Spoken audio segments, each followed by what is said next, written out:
নীলফামারী কিশোরগঞ্জে অজ্ঞাত পরিচয় ব্যক্তির মরদেহ উদ্ধার। নীলফামারীর কিশোরগঞ্জ উপজেলার বড় ভিটা ইউনিয়নের ২ নং ওয়ার্ডের ভেলারপাড়া গ্রামে বাঁশবাগান থেকে অজ্ঞাত এক ব্যক্তির মরদেহ উদ্ধার করেছে কিশোরগঞ্জ থানা পুলিশ।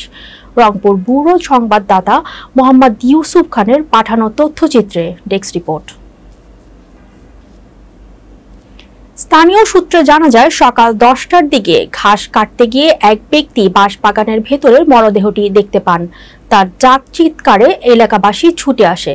পরে খবর পেয়ে কিশোরগঞ্জ থানা পুলিশ ঘটনাস্থলে গিয়ে মরদেহ উদ্ধার করে। পুলিশ জানায়, নিহতের বয়স আনুমানিক ৫৫ বছর এবং তিনি মুসলিম। তার শরীরে আঘাতের কোনো চিহ্ন পাওয়া যায়নি। পরনে ছিল হাফ শার্ট ও লুঙ্গি। লুঙ্গির ঘাট থেকে নগদ ৪৯,৭৫০ টাকা উদ্ধার করা হয়েছে। কিশোরগঞ্জ থানার অফিসার ইনচার্জ আশরাফুল ইসলাম বলেন, নিহত ব্যক্তির পরিচয় এখনো পাওয়া যায়নি। মৃত্যুর কারণও তাৎক্ষণিকভাবে নিশ্চিত হওয়া যায়নি। এ বিষয়ে তদন্ত চলছে।